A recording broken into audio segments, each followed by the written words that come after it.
Ela já tinha enterrado 2 filhos, então decidiu mentir para o terceiro morrer sem medo. E a pior parte não foi perder o filho, foi sorrir enquanto ele acreditava que tinha vencido. No corredor de um hospital em Sydney, na Austrália, médicos, enfermeiros e familiares batiam palmas, enquanto Omar Arja, de apenas 10 anos, segurava com dificuldade a corda do sino da vitória. Para quem assistia aquela cena, parecia um momento de celebração, um menino que tinha vencido o câncer, um guerreiro que finalmente estava livre, mas havia uma pessoa naquele lugar que sabia a verdade. A mãe dele, Gilwan Arja. Enquanto todos sorriam, ela tentava esconder as lágrimas, porque Omar não tinha vencido.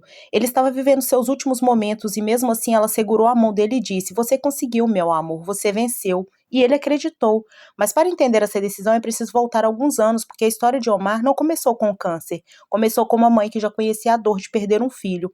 Antes de Omar, Gilwan teve uma filha chamada Aisha. A menina nasceu com uma doença genética rara chamada Niemann-Pick tipo C, uma doença cruel que aos poucos foi tirando dela aquilo que toda criança deveria ter. Aisha começou perdendo os movimentos, depois a fala, depois a capacidade de viver como uma criança. E durante anos, Gilwan viveu entre hospitais médicos e incertezas. Ela aprendeu cedo demais a lutar por um filho, mas também aprendeu cedo demais a se despedir.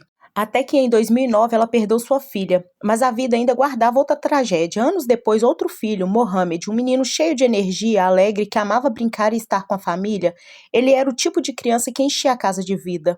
E durante um dia comum na praia algo mudou. O Mohamed começou a passar mal. A família pensou que poderia ser algo simples, mas os exames revelaram um tumor cerebral agressivo. De repente, aquela família voltou para o mesmo lugar que já conhecia. Hospitais, médicos, medo e incerteza. Tudo aconteceu rápido demais.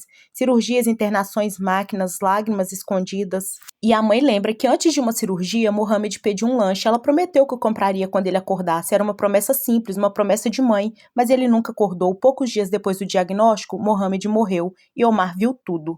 Ele viu o irmão lutar, viu os adultos tentando ser fortes, viu a dor da família, viu o medo de tomar conta da casa. E talvez essa seja a parte que mais explica a decisão de Gilwan. Ela não estava apenas tentando proteger um filho, ela estava tentando impedir que ele sentisse o mesmo medo que viu no irmão.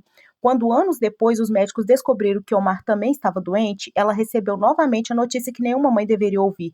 Seu filho tinha câncer, primeiro veio um tumor cerebral, depois um diagnóstico de linfoma não Hodgkin. Mas Omar não sabia, ele acreditava que estava tratando uma infecção. Ele não sabia que cada cirurgia, cada remédio e cada ida ao hospital era uma tentativa desesperada de ganhar mais tempo. Ele continuava sendo uma criança, ele ainda fazia planos, ainda sorria, ainda acreditava que iria melhorar. Enquanto isso, sua mãe carregava uma verdade que destruía ela por dentro. O corpo de Omar começou a falhar, vieram complicações, foram muitas cirurgias, dias de dor, dias em que a mãe precisou ser forte quando tudo dentro dela queria desabar, até que os médicos chamaram a família. Eles procuraram alternativas, buscaram especialistas, tentaram todas as possibilidades. As respostas eram sempre as mesmas: não há mais tratamento, Omar estava morrendo, e então veio a escolha impossível, contar a verdade ou deixar que ele vivesse os últimos dias sem medo.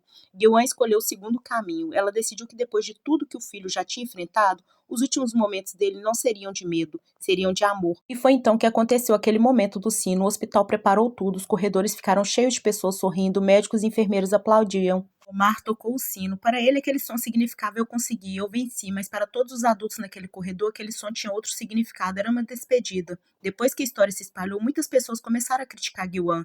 Disseram que ela não deveria ter mentido para o próprio filho, mas então ela respondeu: eu mentiria de novo.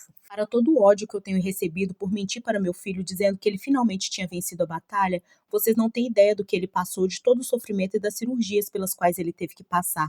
E no final, os médicos nos disseram que ele iria morrer. De jeito nenhum eu ia dizer a ele que ele estava morrendo. Ela ainda escreveu: ele viveu seus últimos dias felizes e aproveitou cada momento com a sua família, e talvez essa seja a parte mais difícil de aceitar nessa história, porque não existe uma resposta simples. Algumas pessoas dizem: ele tinha o direito de saber. Outras dizem: uma criança não deveria carregar esse peso. Existe uma pergunta que fica: se você soubesse que alguém que você ama teria poucos dias de vida, você escolheria contar toda a verdade ou daria a essa pessoa alguns últimos dias de paz, mesmo que fosse através de uma mentira?